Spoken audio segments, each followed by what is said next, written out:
I'm going to go ahead and jump into some of the questions that we've received so far. This one's a little bit long, but I'll read the whole thing anyway. What do you make of hundreds of millions, if not billions, question for Jay, obviously, of humans who have already died at this time in history who were never able to experience the grace of your God or accept Jesus as their Savior? If they get into heaven, then why do I have to struggle for decades with moral and ontological questions? If they don't get into heaven, where's the justice in that? Examples of infant deaths, miscarriages, that sort of thing. Or simply living at a time and place where there was no opportunity to hear the word. Wow, that's a book. I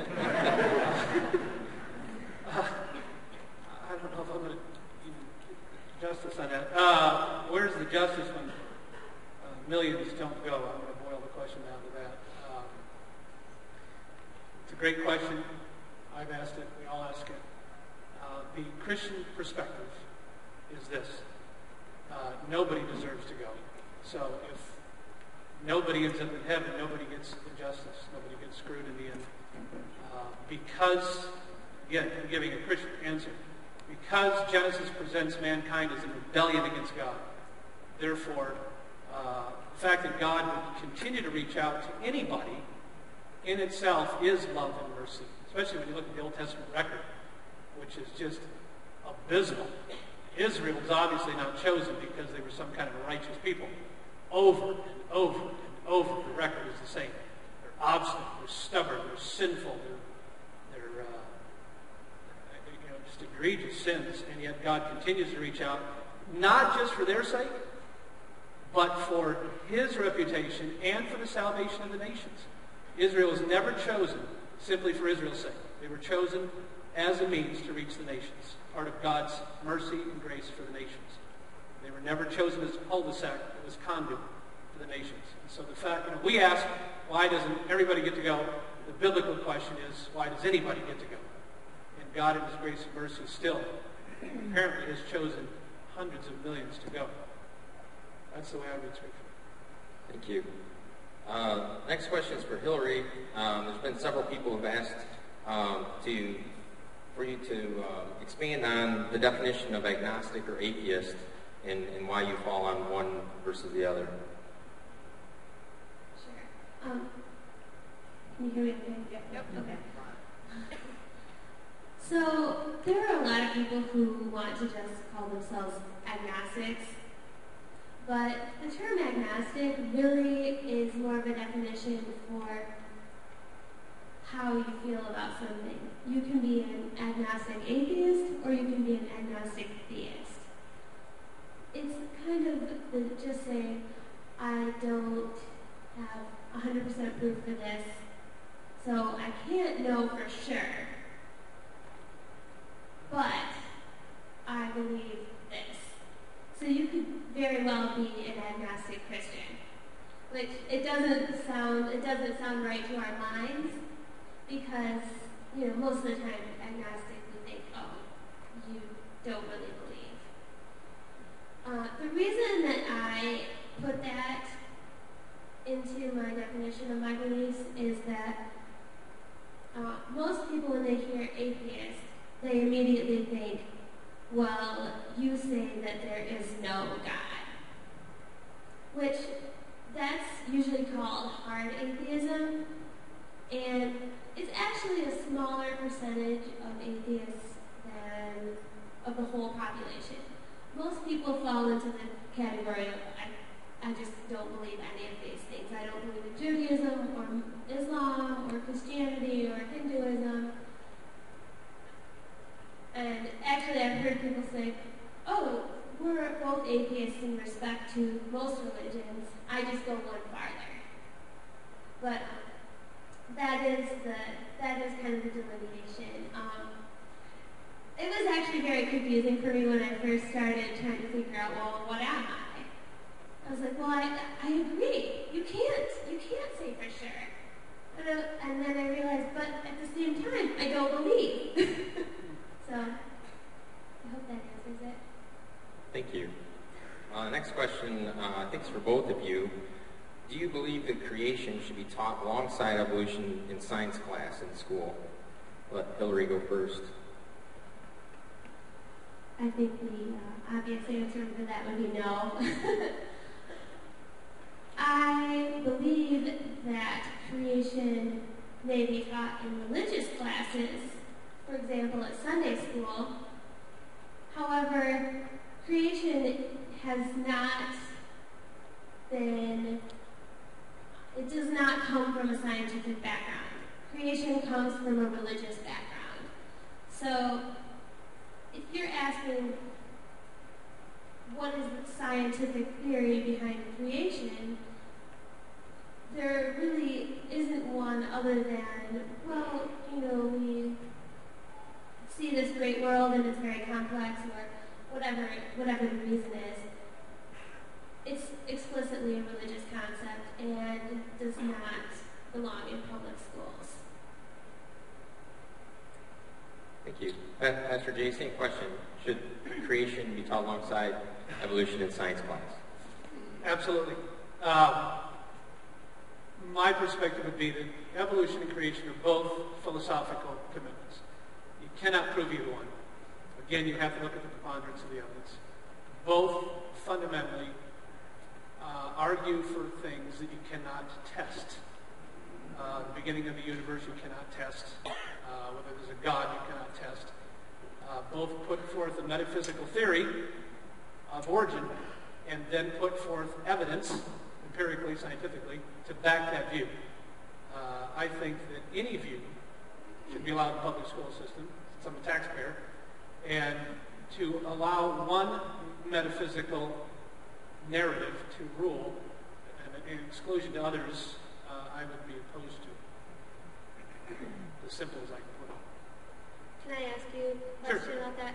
Absolutely. Are you specifically talking about the evolution as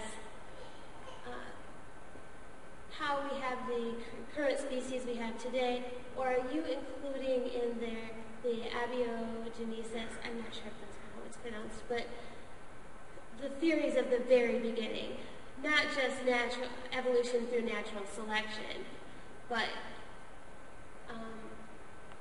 would you be opposed to it just being evolution through natural selection? Like, we don't know how it all started, for sure, but this is how it changed. Good question. Both.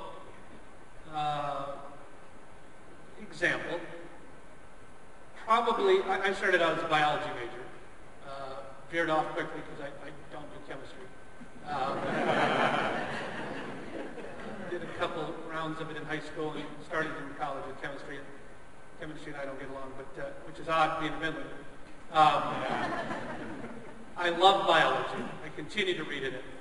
And the whole thing to me should be, I believe evolution from the very beginning view all the way up through natural selection and mutation should be taught as a theory, and that the whole creation, not just a Christian creation view. I think that the creation view should be a theistic creation view, which would appeal to Muslims, Jews. It doesn't need to be specifically a triune God, just that there is an intelligent designer, and there is evidence that he created instantaneously species, or even higher up the taxonomic chain, and that we have evidence for that.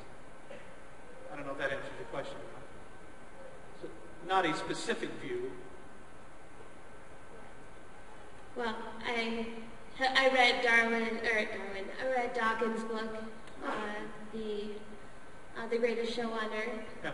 and that really did lead me to believe that we have very good evidence that evolution through natural selection is in fact true, that it is the way. So I know we'll just disagree on this, but I do think that there is adequate evidence to say that yes, this is in fact the way it happened.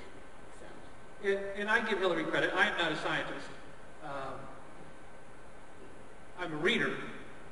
I'll give you one nugget why I end up on the other side of the aisle. Obviously, I'm a Christian, but there's a lot of Christians who are evolutionists. I'm not. But one reason. When Darwin wrote chapter 6 his chapter, Difficulties on Theory. And this is just Jay speaking. Two of them that really bothered him was, one, the complexity of life. And he wrote about it very well and said this is a real problem for my theory. And number two was the absence of transitional forms. And he said, this is a problem. His hope was that in the next 100+ years it would be filled in by the discovery of more fossils. Now, I'm not a paleontologist. But as I continue to read, and I read evolutionists constantly, as much as I can, as much as I read creation. In fact, I probably read evolutionists more. Darwin wrote that in 1859. In 1980, I brought a couple books here. Fred Hoyle, who was a British astronomer, has a chapter in his book, Evolution from Space. He's an atheist. He's the one who put forth the steady state theory. He has a whole chapter to hear how the fossil record leaks like a sieve. And then just a couple years ago, Ernest Mayr, who just died a couple years ago, probably the king of zoologists at Harvard, has a whole paragraph in the front of the book saying the fossil record still has very few transitional forms. And whole species in the system appear suddenly fully formed. That's the kind of evidence that I think should be presented right along with evolution and the theory that you have a gradual development of life. I think the other side, which I never heard as a biology major, needs to be also presented, just to be fair. And it's not a religious question. It is an evidential question where both sides should be able to present. So that'd be where I'm going. All right. I'm going to ask one kind of follow-up question, and then we'll move on to a different topic. But Hillary, with that, one of the questions is around transitional forms, specifically if evolution is still happening and transformation is true, then why don't we see it today? And I don't know if you have something you'd like to say about that. Yeah, definitely. I'm going to quote Dawkins, as he's a very famous evolutionary biologist. He says that we are very lucky even to have fossils at all. The conditions that are required for an animal to be fossilized are very limited, and so it's expected that we would not see significant amounts of transitional forms in fossils. Now, the thing about evolution is that it does take place over millions and billions of years, and things are changing. Things change. We've seen, evidence of moths changing the colors of their wings based on which ones got picked off and which ones didn't. You can see, like Darwin had the finches when they got separated out, that they had different attributes. So you can see it, but it's a very slow process, and our lives are so short that you're not going to see significant changes over the course of your life, except in the case of perhaps selective human breeding, which is it's like natural selection on steroids. It's just unnatural selection. Look at the dog breeds that we have. How do you get a Shih Tzu out of a wolf? It's those kinds of things that we can't see today.